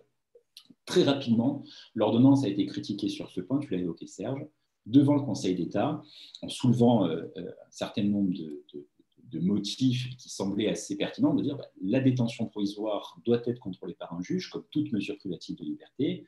il y a bien sûr l'article 66 de la Constitution, et le Conseil constitutionnel a d'ailleurs été invité à se prononcer, mais il y a aussi l'article 5 de la Convention européenne des droits de l'homme. Donc, il y a une QPC qui était soulevée et une inconventionnalité qui était alléguée. Tu l'as dit, le Conseil d'État balance ça par une ordonnance de tri, il dit bon, finalement, il n'y a aucune difficulté, c'est manifestement irrecevable parce que c'est manifestement infondé. La décision a quand même beaucoup surpris, à la fois sur le fond et sur la méthode. Quand même, il y avait, à mon avis, un peu plus de décisions à prendre parce que des personnes allaient être, et sans que l'on sache à l'époque très bien d'ailleurs combien de temps durait le confinement et l'état d'urgence, voyaient toutes leurs demandes et les prolongations rejetées sans même qu'un juge ne les examine. Des audiences ont simplement été déprogrammées. Évidemment, dans le contentieux qui est né, parce qu'il y a eu ces demandes de mise en liberté qui ont été rejetées sans juge, sans audience, etc., la question a fini par être posée à la Cour de cassation et qui a rendu des décisions, il faut quand même le dire, assez pédagogiques. Moi, j'ai qualifié ça de décision d'équilibriste, mais je crois qu'il était difficile de faire autrement parce qu'on avait estimé qu'il y avait un vrai risque. C'est-à-dire que si la Cour de cassation devait dire que toutes les décisions provisoires qui avaient été prolongées par le seul effet de l'ordonnance sans intervention de juge étaient illégales, on ouvrait les portes d'établissements pénitentiaires avec des difficultés concrètes pour avoir échangé avec eux auprès des conseillers de la Cour de cassation, dire il y a un risque de trouble à l'ordre public derrière, puisque des gens très dangereux pourraient être libérés. De notre côté, on ne peut pas non plus fermer les yeux sur cette situation. Donc la Cour de cassation, ce qui est intéressant en tout cas, dans ses décisions du 26 mai 2020, va d'abord renvoyer les questions prioritaires de constitutionnalité, considérant qu'elles sont quand même sérieuses, ce que le Conseil constitutionnel n'avait même pas examiné. Et le Conseil s'est prononcé par la suite, le Conseil constitutionnel, c'est l'édition du 3 juillet, qui est plus connu pour accepter de contrôler des ordonnances non ratifiées que pour le fond de la décision, qui est un peu décevant, parce qu'il accepte d'ordonner des ordonnances non ratifiées, mais finalement, il se contente de contrôler la loi, pour dire que la loi ne le prévoyait pas, mais c'était bien l'ordonnance la difficulté. Et puis surtout, elle se prononce sur le fond également, sur l'inconventionnalité alléguée, et là, elle reconnaît ce qu'aurait dû reconnaître le Conseil d'État. C'est quand même assez stupéfiant de voir ce décalage entre les deux décisions rendues à quelques semaines d'intervalle, c'est-à-dire qu'une prolongation d'une mesure privative de liberté sans juge contrarie et contraire à l'article 5 de la Convention européenne des droits de l'homme. Donc, ce qu'on savait déjà, je veux dire, ce que le Conseil d'État a considéré comme manifestement infondé, et pour la Cour de cassation, sérieux, et elle découvre à partir de cela tout un régime juridique avec une possibilité d'intervention à bref délai pour respecter les exigences conventionnelles, je ne m'attarde pas, ce qui fait que c'est ça l'équilibre atteint. On reconnaît l'inconventionnalité, mais pas l'illégalité. Certaines personnes ont été libérées, c'est une centaine, mais pas des milliers. Mais en tout cas, on a ce décalage-là qui est assez net sur ces deux hypothèses, d'avoir un juge judiciaire qui n'est pas naturellement le juge de l'administration, qui est plus exigeant à l'endroit du gouvernement s'agissant de l'ordonnance, de l'autorité administrative s'agissant des assignations à résidence, des perquisitions administratives, que ne l'est le juge. Donc, voilà, je reviens sur la question que j'avais évoquée. Je ne sais pas si on peut dire pour autant que pour ces hypothèses-là, le Conseil d'État a coproduit de l'état d'urgence. En tout cas, il a laissé une latitude pour qu'il puisse se développer pendant de longues semaines. Et c'est une vraie difficulté, et c'est un véritable regret que j'évoque. Si le Conseil d'État avait, dès le 3 avril, pour l'état d'urgence sanitaire, considéré que l'ordonnance posait une difficulté parce que c'était imprécis, à tel point qu'il a fallu un courriel en termes de pyramide et de hiérarchie, dès le début, on aurait pu corriger le tir et éviter cette situation qui se retrouvait avec des détenus sur des hypothèses qui étaient tout à fait bancales et qui allaient conduire à des remises en liberté et donc à des troubles que le juge administratif doit aussi prendre en considération. Mais il a préféré fermer les yeux, ce qui a conduit à aggraver la situation du point de vue de la situation de ces personnes, ce qui, à mon avis, est particulièrement regrettable. Donc, coproduit l'état d'urgence, non, mais laisser produire des effets regrettables, sans doute, oui. Merci beaucoup. Dans le même style de ce que tu viens de citer, sur l'attitude du Conseil d'État, on peut citer aussi l'ordonnance du 7 mai 2020 sur le centre de rétention de Vincennes. Donc, je ne sais pas si vous vous rappelez, le tribunal administratif de Paris avait estimé qu'on ne pouvait pas maintenir les étrangers en instance d'éloignement dans le centre de rétention alors qu'il y avait des cas de Covid avérés. Et le Conseil d'État a censuré l'ordonnance du premier juge et a rejeté la requête. en estimant qu'il était fondé de maintenir les étrangers, alors en séparant les personnes malades et non malades, qui avaient une perspective raisonnable d'éloignement, alors qu'on était pendant le confinement tout de même, et que, de toutes les façons, libérer les étrangers aurait été pour eux pire que rester en rétention, puisqu'ils se seraient retrouvés dans des centres pour sans domicile fixe où il y avait un risque de troubles à l'ordre public et d'atteinte du Covid. Et donc, c'est un peu paradoxal, on admet la privation de liberté des étrangers au regard d'un argument selon lequel, si on les libère, ça cause un trouble à l'ordre public et ils risquent d'attraper le Covid à l'extérieur. Donc, alors même qu'il y a le Covid au sein du centre de rétention. Donc ça, c'est le type d'argumentation utilisée par le Conseil d'État dans une des ordonnances de cette période. Et ce n'est pas la seule dans cette période. Il y a aussi les décisions sur la demande d'asile que Paul avait critiquées d'ailleurs, avec l'idée où finalement, il permet la reprise des demandes d'asile, mais reprise qui de toutes les façons était prévue. Voilà sur ça. On va passer alors d'abord à Pauline et après à Véronique, si j'ai bien compris. Pauline Gervillier, donc elles sont toutes les deux maîtres de conférence à Bordeaux et elles ont co-organisé un colloque il y a quelque temps, sur Zoom d'ailleurs aussi. Voilà, donc Pauline va commencer. Alors sur la production normative notamment, c'était un des éléments discutés dans ce colloque. Donc Pauline, tu as la parole. Merci Serge, merci à tous pour l'invitation à ce séminaire. Effectivement, l'idée là, de notre communication avec Véronique est de mettre un peu l'accent sur l'inflation législative durant les états d'urgence. Alors, je vais me contenter de dresser et de donner quelques points de repère sur le cadre général, et puis Véronique Bertil insistera davantage sur le cadre territorial qui a été vraiment au cœur là, de l'expérience de l'état d'urgence sanitaire.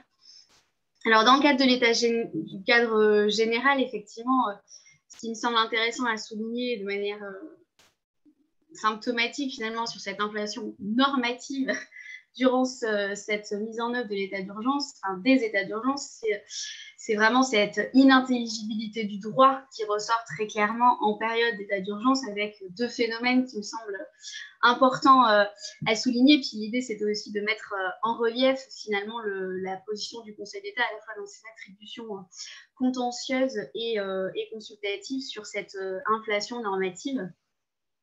Le premier phénomène, c'est ce brouillage entre, d'une part, les états d'urgence et les régimes exceptionnels. Enfin, d'un côté, l'état d'urgence et de l'autre, un régime exceptionnel qui dépasse en fait largement le seul état d'urgence. Et il me semble ici que l'expérience de l'état d'urgence sanitaire, elle marque une rupture, en tout cas une étape avec l'expérience de l'état d'urgence sécuritaire. Il me semble qu'un palier là a été franchi dans le désordre normatif et dans l'inintelligibilité du droit, parce que l'état d'urgence sanitaire, on le sait, il y a une ampleur des mesures qui peuvent être prises dans le cadre de ce régime dédié aux catastrophes sanitaires et des mesures qui ont effectivement été adoptées depuis mars. Le droit de l'état d'urgence sanitaire, on le sait, il a été décliné à la fois au niveau national, sanitaire et territorial, mais ce droit de l'état d'urgence sanitaire, ce n'est qu'une partie des mesures exceptionnelles et d'urgence pourront faire face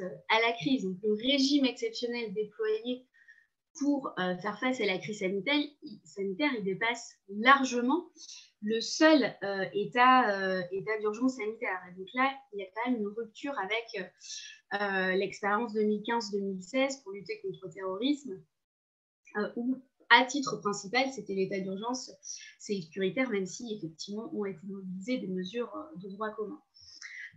Et là, ce qui est quand même assez intéressant à souligner, c'est que tous les aménagements, en tout cas sous couvert d'adaptation, qui ont été prises notamment sur le fondement des titres 2 et 3 de la loi du 23 mars 2020, se cachent de véritables dérogations au droit commun, de véritables dérogations au droit et aux libertés, avec là un désistement quand même, un dessaisissement assez réel de l'activité législative, avec un recours, on l'a vu, massif aux ordonnances, alors même qu'on était dans le domaine des libertés. Donc, pour rappel, 62 ordonnances qui ont été adoptées entre le mois de mars et le mois de juin, avec vraiment une inintelligibilité là, du droit qui est quand même manifeste. Enfin, même en tant que juriste, on avait quand même du mal à s'y repérer. Je prendrai ici un exemple pour rebondir sur ce que disait Jean-Baptiste à l'instant, c'est l'ordonnance effectivement du 25 mars sur la détention provisoire, sur l'adaptation de la procédure pénale. Elle a été modifiée par la loi de prorogation de l'état d'urgence sanitaire le 11 mai dans le chapitre relatif à l'état d'urgence sanitaire, alors même que cette ordonnance-là n'a pas été prise sur le titre 1 de la loi du 23 mars 2020, mais sur le monde du titre 2. Donc là, on a quand même un mélange des genres qui est quand même pas du tout satisfaisant dans un état de droit. Donc c'est quand même là un premier aspect. Et finalement, quel a été là le rôle du Conseil d'État ici, enfin, en tout cas quel avis il a posé sur... quelle emprise il a eu sur ce phénomène quand même assez tangible. Effectivement, il a pu être attentif, je rebondis sur ce que disait Stéphanie dans son avis du 1er mai 2020, il a pu être attentif sur la durée de prorogation des ordonnances, mais peu regardant finalement sur le recours même aux ordonnances et finalement à un régime exceptionnel qui dépasse largement le seul état d'urgence sanitaire. Pour parallèle quand même, le Conseil d'État, pour le coup, avait été ici très critique sur le recours aux ordonnances, notamment dans le cadre de la réforme des retraites. Là, en période de crise, il a été beaucoup moins, je trouve, regardant. En tout cas, il a moins attiré l'attention des pouvoirs publics sur ce dérèglement normatif qui est quand même assez flagrant. Donc, finalement, ces premiers phénomènes, il y a une inintelligibilité dans la création du régime d'exception qui est déployé et une réelle instabilité. D'abord une inflation des mesures restrictives de liberté à tous les niveaux. On peut citer quelques chiffres, mais on ne sera pas exhaustif ici, hein, mais plus de 5000 mesures préfectorales ont été adoptées pendant la durée du confinement. Plus de 7000 arrêtés préfectoraux ont été pris entre le 11 mai et le 14 juin, alors que ce soit plus restrictif ou moins restrictif, mais ça me donne quand même un ordre de grandeur sur cette inflation des mesures de police. Et là, entre le 11 juillet et le 28 septembre 2020, hein, donc selon le dernier rapport sénatorial sur la question, sur l'application du régime transitoire, donc institué à la fin de l'état d'urgence, quand même plus de 3700 arrêtés préfectoraux qui ont été ici adoptés. Donc ça montre quand même l'inflation normative qui est clairement est réelle. Et puis un changement aussi incessant donc, de l'état du droit, hein, puisque les décrets ont été sans cesse modifiés. Hein. Le dernier en date, pas le dernier, mais un des derniers, décret du 10 juillet 2020, hein, qui a été modifié à 11 reprises quand même en l'espace de 2 mois à la date du 7 octobre. Donc ça fait quand même beaucoup de changements. Et Véronique, je crois, en parlera, hein, mais en Outre-mer, ça a été aussi... Non, tu fais tes devoirs et déjà, ce sera bien. Caroline Monteau s'invite dans la... C'est bon, oui. Non, pas de problème. En Polynésie française... En Polynésie française, la réglementation sur les quarantaines a été modifiée tous les 15 jours. Donc c'est voilà, un changement quand même incessant qui la pêche très clairement et qui marque finalement les expériences des états d'urgence et sur lesquels le Conseil d'État finalement a eu peu d'emprise. Et puis le deuxième phénomène, qu'on connaît davantage, là il y a davantage une continuité finalement avec l'expérience de l'état d'urgence sécuritaire. Deuxième phénomène, c'est le brouillage ou l'affaiblissement de la distinction évidemment entre la frontière entre le régime d'exception et le droit commun. Et donc voilà, ce qu'on analyse aujourd'hui, finalement, ça s'inscrit dans la continuité avec l'état d'urgence sécuritaire et l'expérience 2015-2017. Finalement, aujourd'hui, il n'y a plus de sortie sèche des états d'urgence. C'est quand même un constat qu'on peut dresser, plus de sortie sèche. 2015-2017, pour en sortir, on a dû introduire les mesures phares de l'état d'urgence sécuritaire dans le droit commun, alors appelées différemment, et cantonnées à la lutte contre le terrorisme, certes, mais bon, le changement d'appellation n'a quand même échappé à personne. En termes de degré de restriction des libertés, c'est la même chose. Donc, c'est quand même assez symptomatique. Là aussi, pour sortir d'un régime d'exception, on doit modifier le droit commun de telle sorte à ce qu'il pérennise certains de ces dispositifs. Et aujourd'hui, sous l'état d'urgence sécuritaire, eh bien, des paliers intermédiaires sont créés. Pour reprendre l'expression de Stéphanie, finalement, c'est plus un interrupteur, mais un variateur. C'est tout à fait révélateur, je trouve, parce que on crée des régimes intermédiaires entre exception et droit commun. Donc, la loi du 9 juillet 2020, donc, régime de sortie de l'état d'urgence sanitaire, on en a parlé, sans que véritablement le Conseil d'État s'en émeuve. Alors, il a toutefois apporté quand même 2 correctifs en termes de légistique que je vais quand même rappeler, mais effectivement, il était défavorable à ce que ce régime de sortie de crise, qui est quand même un régime sui generis, intègre le Code de la santé publique. Donc, il refuse la codification, enfin, il déconseille la codification. Et il est défavorable aussi à la création d'un énième régime en cas de résurgence de la catastrophe sanitaire entre le 11 novembre 2020 et le 1er avril 2021. Là, il faut créer notre palier, en quelque sorte. Donc là, sur ces 2 points, il était défavorable. Et puis là, actuellement, en septembre-octobre 2020, donc dans le cadre du projet de loi de prorogation du régime transitoire, eh bien, on proroge ce régime. Il est proposé de proroger ce régime. Et finalement, l'avis du Conseil d'État, qu'est-ce qu'il révèle? Pas grand-chose en termes de contre-pouvoir. Il considère que la situation crée la nécessité d'appliquer encore ce régime parce que le droit commun est insuffisant et de l'autre, l'état d'urgence sanitaire n'est pas nécessaire. Donc finalement, il rejoint la position du gouvernement avec, en tout cas, il ne s'impose pas comme un contre-pouvoir à l'idée de créer des paliers intermédiaires entre régime d'exception et droit commun.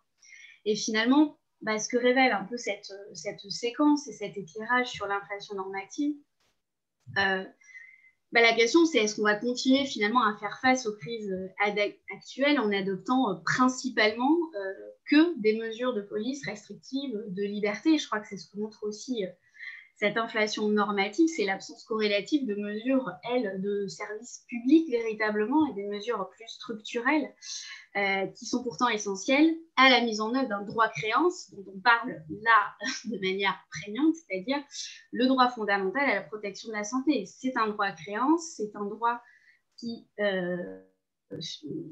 impose une action positive de l'État, ça doit passer par l'octroi de prestations. Et le Conseil d'État, pour l'instant, il se refuse d'imposer, d'enjoindre, dans le cadre notamment des essais de liberté, eh bien, d'enjoindre à l'État de prendre des mesures un peu plus structurelles et qui sont finalement à une gamme de mesures de police. Mais là, il y a une appréciation de la nécessité des mesures de police qui me semble quand même assez contestable, mais je pense qu'on aura l'occasion d'y revenir. Mais ça montre quand même la limite de l'action du Conseil d'État comme contre-pouvoir pour assurer sa mission de protection des libertés, parce qu'il pourrait avoir quand même cette réflexion-là sur la portée du droit à créance et la portée du droit fondamental à la protection de la santé et aller plus loin finalement dans ce qui peut enjoindre au pouvoir public qui s'auto-limite en fait ici-là. Et ça se révèle, je trouve, aussi dans les avis consultatifs parce que finalement, ils considèrent que les mesures de police sont nécessaires eu égard à la pression qui est mise sur les capacités de soins des personnes aujourd'hui possibles au sein des tribunaux. Donc, finalement, on affaiblit le régime des libertés parce qu'on a des politiques publiques de santé qui sont défaillantes et qui ne sont pas à la hauteur, finalement, des crises sanitaires actuelles. Voilà, donc pour un panorama et puis pour mettre l'accent sur ces 2 phénomènes dans le cadre général, et puis je laisse la parole à Véronique sur le cadre territorial. Et c'était important de finir sur les services publics, et on constate ce soir que la solution va être de reproclamer l'état d'urgence et de rajouter une couche qui sera le confinement partiel, le confinement nocturne de la population, et pas forcément de régler le problème de fond. Alors j'imagine que Véronique va parler un peu de l'outre-mer. Je ne sais pas, j'imagine, je ne sais pas pourquoi, mais... Un peu d'outre-mer, un peu de territorial. C'est vrai que dans le colloque qu'on avait organisé avec Pauline les 29 et 30 juin dernier, Pauline s'était davantage intéressée ou penchée sur les questions de liberté et de droits et libertés fondamentaux, et moi davantage sur la dimension territoriale du sujet, même si bien sûr les deux dimensions, droits et libertés fondamentaux et aspect territorial, sont liés. Alors, ce que j'appelle l'angle territorial, c'est ce qui renvoie à deux thématiques: le champ d'application territorial de l'état d'urgence, et plus précisément de l'état d'urgence sanitaire, et la question de la répartition des compétences entre pouvoir central et pouvoirs locaux.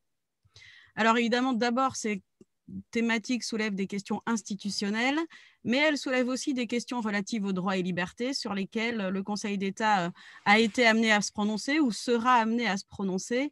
Et là encore, je ne dédierai pas ce qui a été dit. Sa position, on le verra, sera plutôt celle d'un coproducteur que d'un protecteur des libertés. Sur le champ d'application territorial de l'état d'urgence, notamment sanitaire, alors on sait déjà que les états d'urgence en général peuvent être déclarés sur l'ensemble du territoire national, mais qu'ils peuvent aussi concerner une partie seulement de celui-ci, comme ce fut le cas, je prends à dessein cet exemple-là, en 1985 avec la mise en œuvre de l'état d'urgence en Nouvelle-Calédonie qui avait duré 5 mois et demi. La loi du 23 mars 2020 d'urgence pour faire face à l'épidémie de Covid-19 prévoit bien en son article 2, on le sait, que l'état d'urgence sanitaire peut être déclaré sur tout ou partie du territoire métropolitain ainsi que du territoire des collectivités régies par les articles 73 et 74 de la Constitution et la Nouvelle-Calédonie en cas de catastrophe sanitaire mettant en péril par sa nature et sa gravité la santé de la population. Alors, dans un premier temps, néanmoins, les mesures vont concerner l'ensemble du territoire national.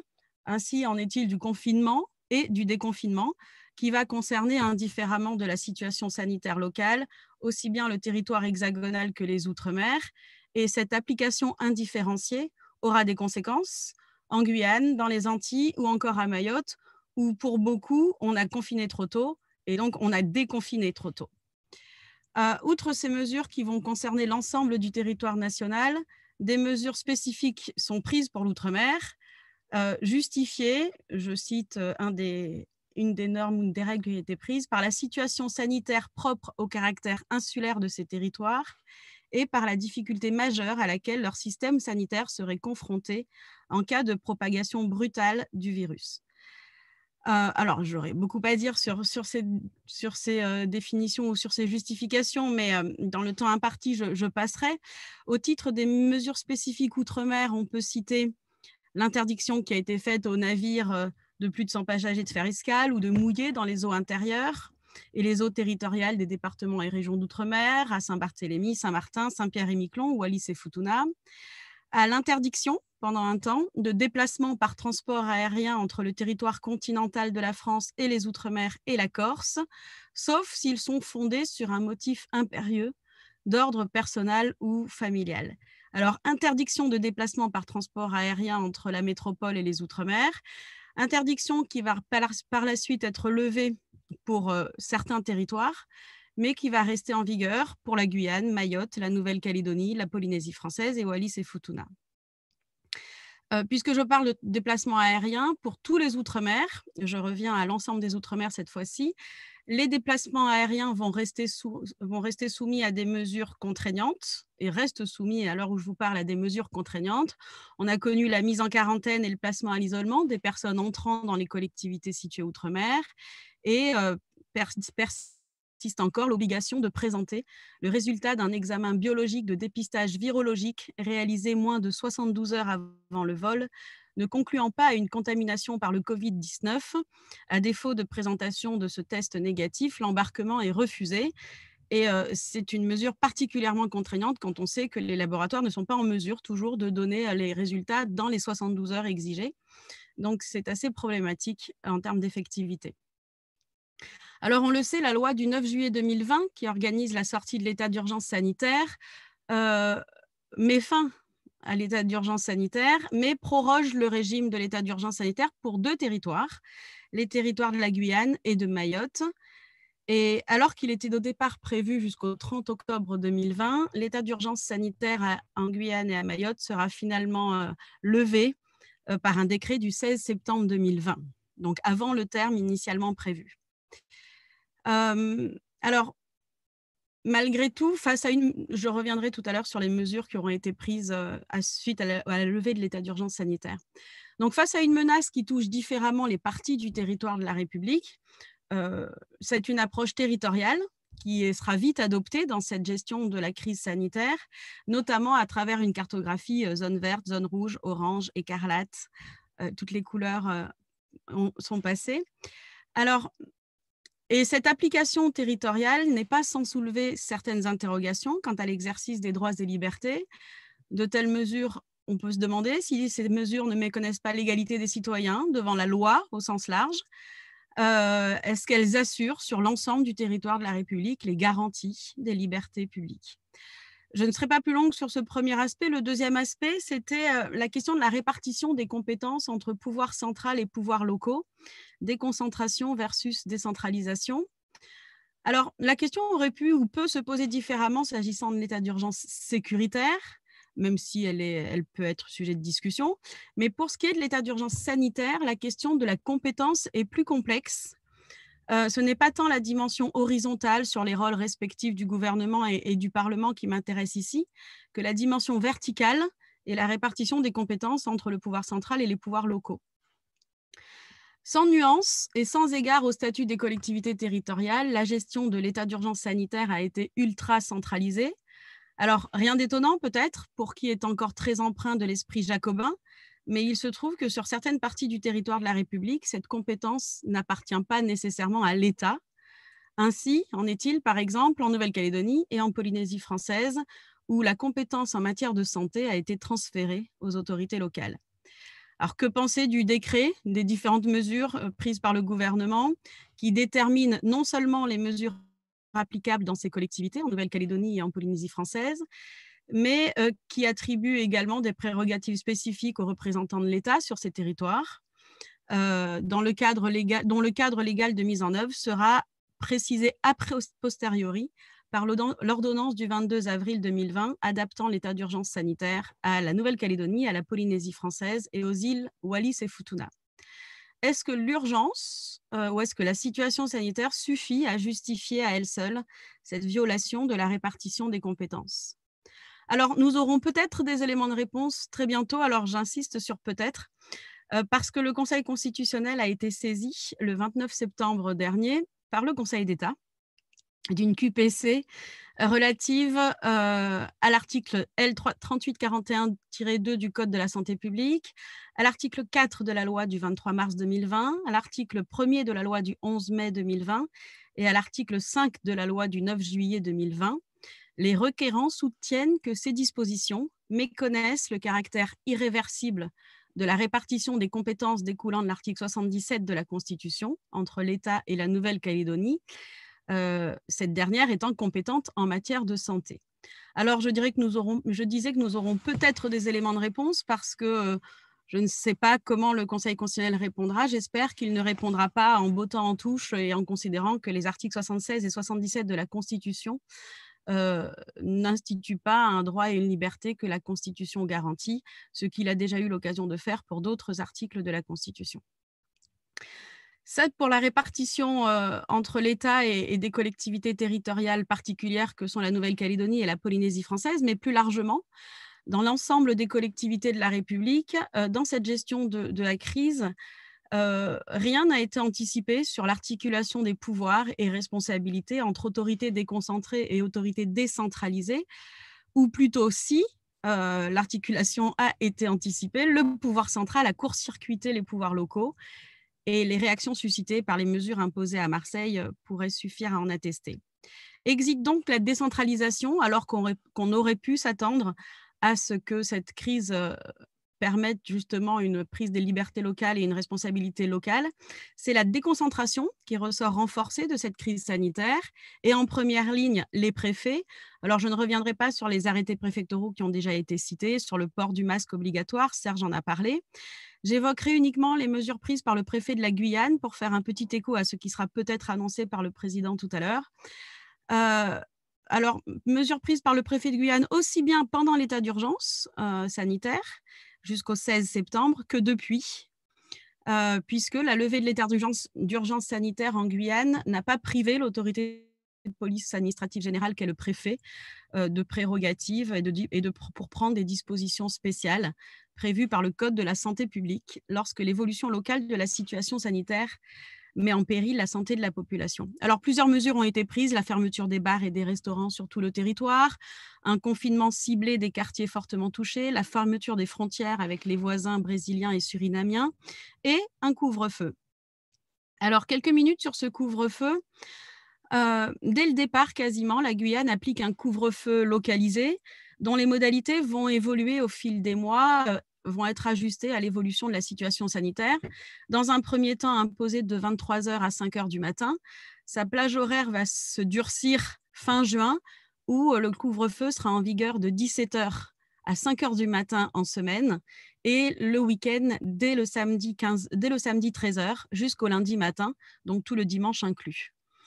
Depuis le 3 octobre, ces conditions se sont assouplies, mais le couvre-feu est toujours en vigueur en Guyane et il est maintenu de minuit à 5h du matin, du lundi au dimanche.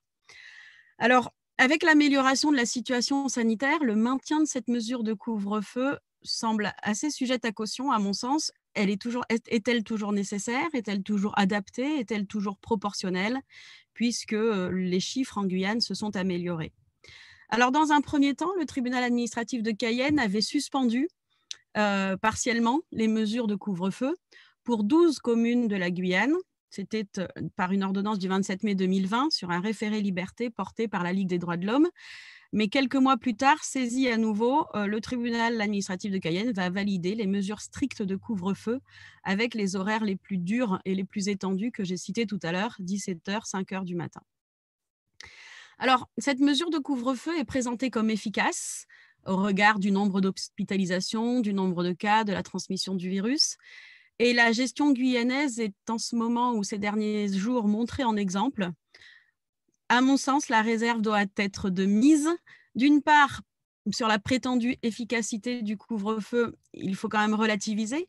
En Guyane, le couvre-feu n'a été qu'une mesure ou n'est qu'une mesure mise en œuvre. Les bons chiffres affichés sont aussi le résultat des mesures de confinement localisées, des mesures de fermeture des établissements recevant du public, des mesures de fermeture des frontières, etc. Et puis, réserve également, d'autre part, face à l'atteinte grave que le couvre-feu porte aux droits et libertés. Par cette mesure, c'est véritablement la sphère privée, la sphère familiale qui est touchée, celle-là même précisément que les pouvoirs publics veulent pénétrer, puisque on entend ici et là dans le gouvernement que c'est dans la sphère privée que le virus circule le plus. Alors ça me semblait être le dernier rempart contre un État tout policier, et ce rempart va peut-être céder selon les annonces qui vont être faites ce soir.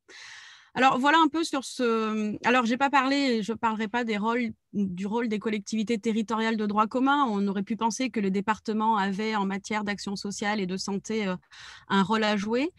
Et pour reprendre les propos du professeur Bertrand Faure, le droit de l'urgence sanitaire aura été une pièce visible du mécanisme de centralisation que les 20 dernières années n'ont cessé d'accélérer.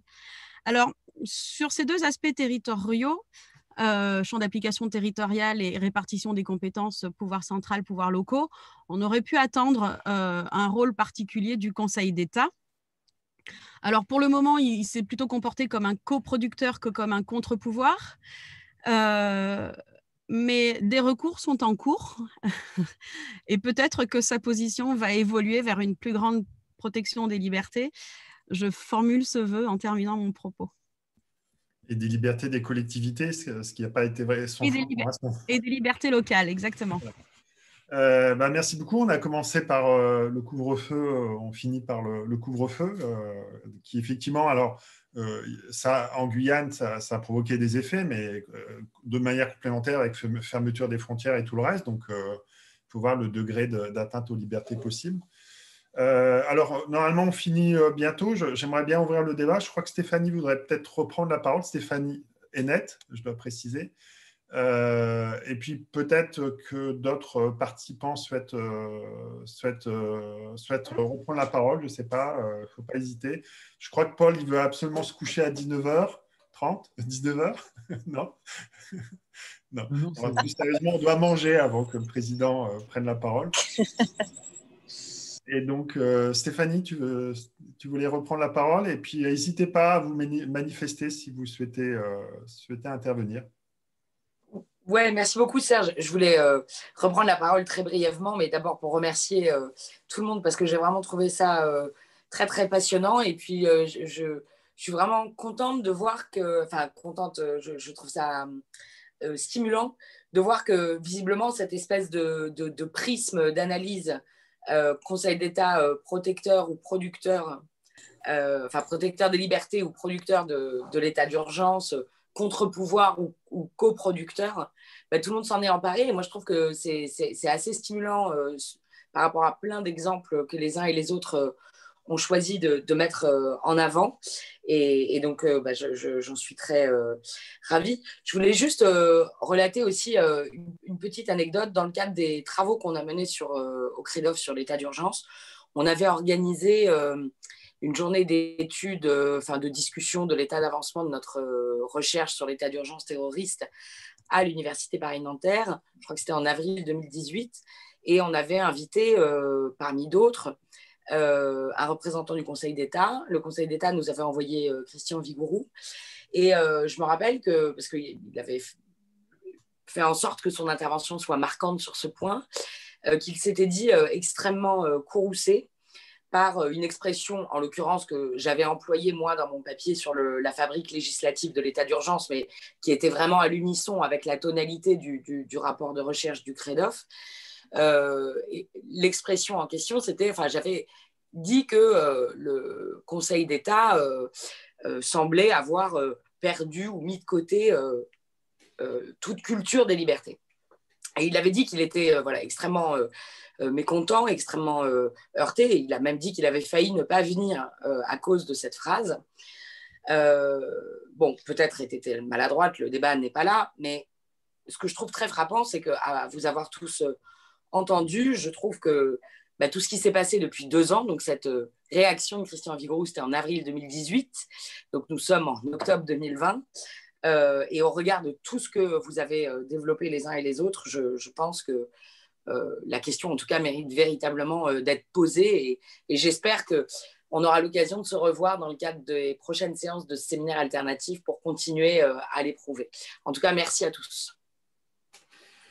Alors, n'hésitez pas, on a encore quelques minutes. Caroline, Yann, je ne sais pas, il y a d'autres personnes. Daniel? Non. Non, moi, je me réserve pour la prochaine fois, si j'ai bien compris. Oui, on peut faire du teasing pour la fois prochaine. On n'a pas encore dévoilé le programme, mais Daniel devrait être de la partie pour la prochaine séance sur la mise en perspective historique du rôle du Conseil d'État dans la protection des libertés. Bon. Et par rapport au propos d'aujourd'hui, est-ce qu'il y a des questions peut-être, parce qu'il y a des collègues, mais il y a aussi des étudiants, je pense, ou des doctorants. N'hésitez pas. Non. Sinon, le séminaire ne devait pas tarder à finir, mais bon, s'il peut y avoir un débat, allons-y. Paul, une réaction? Non? La réaction, c'est pour remercier tout le monde. Je trouve que ce que nous avons fait, je vais faire comme le Conseil d'État, le Conseil constitutionnel, je vais nous auto-féliciter. Nous sommes vraiment formidables. Nous défendons les libertés fondamentales, et je pense mieux que le Conseil d'État et le Conseil constitutionnel. Bon, en même temps, on n'a pas de pouvoir. Donc, Et, hélas. Hélas. Je trouve en revanche assez cocasse, pour ne pas dire choquant, que le Conseil d'État estime utile de s'interroger à quoi sert l'état d'urgence. Je pense que ce n'est pas du tout le rôle d'une juridiction, entre guillemets, et d'une institution publique telle que le Conseil d'État de faire ce genre de séminaire et qu'il outrepasse en quelque sorte ses fonctions. J'ai très, très sensible à la remarque de Pauline qui consiste à dire que faire face à une épidémie ou faire face à une menace sécuritaire en n'adoptant que des mesures de police administrative avec un contrôle juridictionnel plus ou moins renforcé, c'est totalement déséquilibré. il faut aussi penser au fonctionnement des services publics. Et il semble que sur ce point-là, les pouvoirs publics ont été tout à fait défaillants depuis mars 2020. Voilà les petites remarques que je souhaitais faire. Merci beaucoup. Alors, il y avait une question sur le chat sur est-ce que le rôle des préfets était plus important dans l'état d'urgence de 2015 ou actuellement? Alors, c'est assez difficile à répondre parce que l'état d'urgence de 2015, c'était mesures individuelles. Alors, on a eu du mal à les compter, mais on évalue à peu près à 10 000 hein, le nombre de mesures individuelles ou d'arrêtés parfois des préfets. Beaucoup d'assignations à résidence et de perquisitions, sachant que les assignations à résidence étaient décidées par le ministre de l'Intérieur et non par les préfets. Donc, les préfets ont surtout un rôle sur les perquisitions et sur les arrêtés, sur les contrôles d'identité et autres. Donc voilà, le rôle des préfets était assez important en 2015, mais plus dans la mesure individuelle, alors que la particularité des états d'urgence actuels, c'est que les préfets interviennent pour renforcer les mesures au niveau local. Et même désormais pour prendre les mesures dans le cadre du régime de sortie de l'état d'urgence. Et donc, je crois que les préfets sont peut-être plus centraux maintenant, mais c'est plus de réglementaire, il n'y a pas d'individuel dans cet état d'urgence. Peut-être que Stéphanie, tu veux compléter sur la comparaison entre les deux, qu'on avait étudié à travers le contentieux, en fait. Hein. Non, j'ai rien à dire. Enfin, j'ai rien à dire de plus que ce que tu as dit. Peut-être pour rebondir sur la deuxième question qui est dans le chat sur les raisons pour lesquelles le Conseil d'État prêterait le flanc à la critique dans sa capacité à protéger les libertés, sur les quelques pistes qui sont évoquées. Je crois que d'abord, il faut finir la prochaine séance du séminaire. Non, mais je crois qu'en effet, il y a... moi, je suis très curieuse précisément d'une remise en perspective historique et de voir si on peut dire quelque chose de certaines circonstances historiques dans lesquelles le Conseil d'État a pu manifester plus de fermeté par rapport à l'atteinte substantielle à des libertés ou par rapport à la définition de standards juridictionnels de contrôle.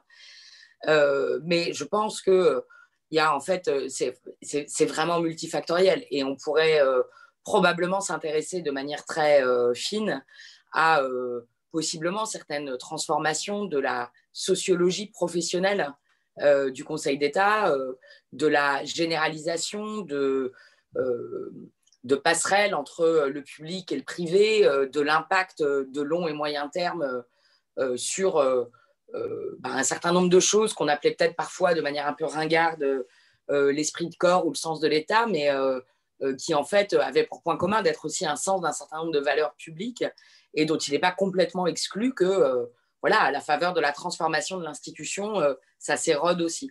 Donc, je ne suis pas sûre qu'on aura la réponse à la question. Je crois qu'elle est extrêmement complexe et largement multifactorielle. Alors, il y a une question peut-être pour Véronique sur la différenciation territoriale et les éléments sanitaires. Je ne sais pas si Véronique est toujours là. Oui, dans le projet de loi 3D, là, il y a les différentes associations de collectivités territoriales demandent à ce qu'il y ait des leçons qui soient tirées de cet état d'urgence sanitaire et de cette situation sanitaire et que les compétences soient distribuées et accordées aux collectivités. Mais la différenciation permettra notamment, pour certaines collectivités, de prendre des compétences que n'ont pas les autres. Donc, la réponse est oui à votre question, normalement. En tout cas, c'est le souhait des collectivités territoriales elles-mêmes. Merci. N'hésitez pas s'il y a encore des questions, des débats, ou si quelqu'un d'autre intervenir, Véronique ou...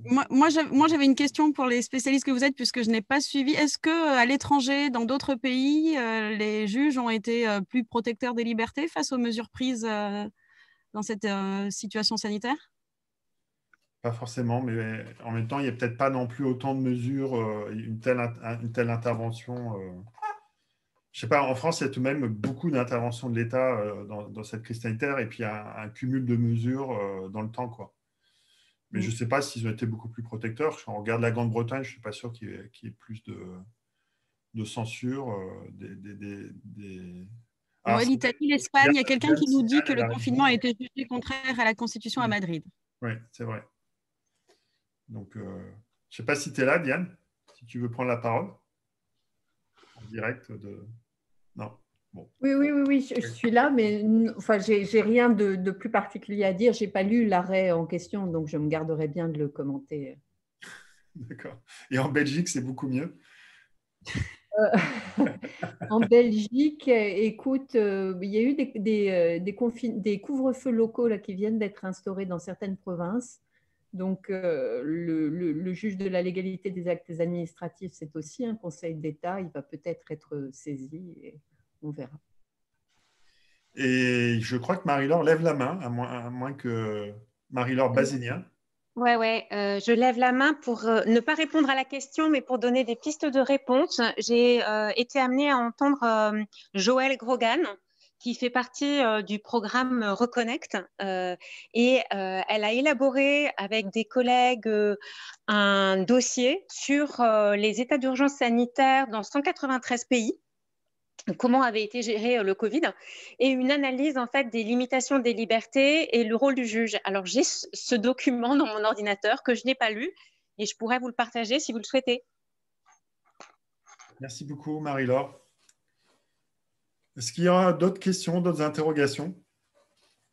Ou sinon, à défaut d'autres réactions, on a à peu près tenu les délais. Donc merci beaucoup à tous les intervenants et intervenantes.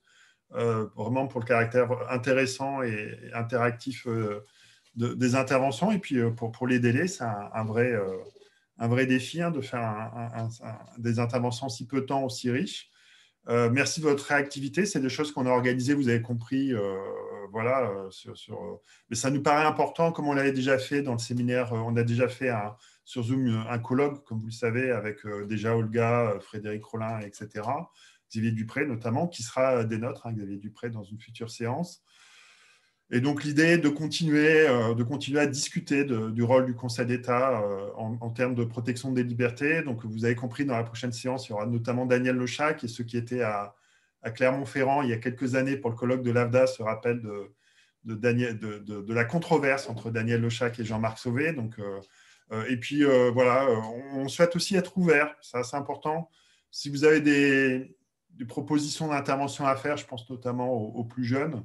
On veut donner une parole aussi on ne connaît pas forcément tous ceux qui produisent de la connaissance sur l'état d'urgence, les différents doctorants ou sur le Conseil d'État, les doctorants ou les jeunes collègues, et on est preneur d'éventuelles personnes qui souhaiteraient intervenir dans ce format-là pour animer les séances du séminaire. Pour les dates, vous le connaissez, c'est les mêmes dates que le Conseil d'État, donc c'est le 9 décembre, le 3 mars et le 16 juin, si tout va bien.